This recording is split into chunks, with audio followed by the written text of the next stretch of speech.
All right, so I was going to take a video of Fern just so that you can see her in action. She just turned 6 weeks old on Thursday. She is a super sweet puppy. She should be about 50 to 55 pounds full grown. Mom is 65 pounds and dad is 47, so somewhere in the middle. She has two very big brothers and one very small brother, so she is kind of falls in that middle range. Come here, girl. As far as her personality goes, she is a great balance of both playful and restful. She loves shoestrings too, so she will probably untie those. But a super sweet girl. I can tell she's going to be very smart too. Loves interacting with us and responds very well to humans. As far as dogs go, we have 5 adult dogs too, and she loves playing with her litter mates, so should be good to go there as well. The one thing that I did want to show you was her little eyelids. So she has something called entropion, and it's where her lower eyelid turns inward. So it gives her that watery eye look. You can see it more on that side today than you can on the other side.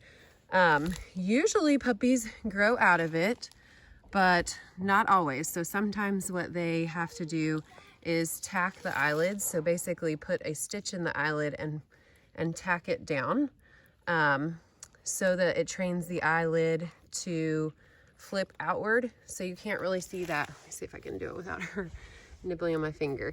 You can't really see that lower eyelid.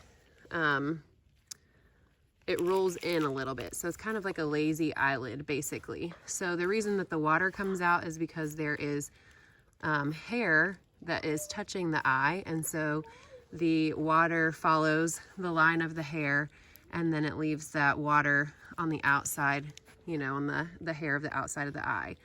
So it can be uncomfortable a little bit as far as just the hair kind of irritating the eye. It doesn't affect her vision at all.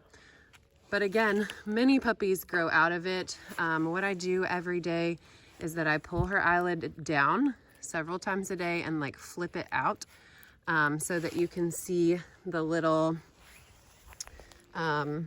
stronger part of the eyelid, like the little, I don't know what the technical term for that is, but the line of the eyelid. And so that's kind of training her eyelid. Come here, girl. Oh, you got an itch? So it's kind of training her eyelid to come down and like pop out a little bit better. So again, it doesn't affect the vision, but you can tell it does give her, it makes her look like she's crying. 2 of our puppies, other puppies in this litter also have that going on.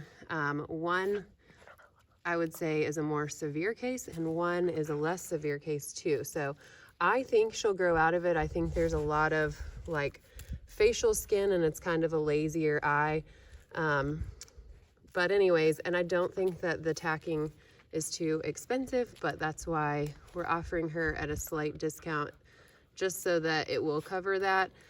Typically, you know, people wait until they're about 6 months old just to see, we've never had this before, but just to see if it resolves itself on its own. And then if not, when they go to spay, they'll go ahead and have that eyelid tacked so it kind of trains it to come down. So that's a long explanation on sweet little Fern, but I did want to give you all of the details so that you can make an informed decision. Obviously, we want her to go to a very caring and loving home no matter what, but with her little lower eyelid issue, we want it to be someone that's kind of committed to popping out her eyelid. That sounds so weird. And just kind of keeping an eye on her eye. Like I said, she's a super sweet puppy. She deserves a super sweet home, and we want to make sure that that happens. So if that's not something that you're up for, I totally understand. But we just like to give all of the details so that you can make a decision that, you know, to see if she fits your family. So if you want to come meet her, we would love to make that happen. Obviously, she's good with kids. We have 4, and they interact with the puppies from the very beginning. So she's a very sweet girl, and she deserves a super awesome family too. So let me know if you're interested in her. And if so, you can come meet her anytime. We'll make it happen. And if not, we can hold off until another litter and see if you would like to wait for a different puppy. Say bye. Yes.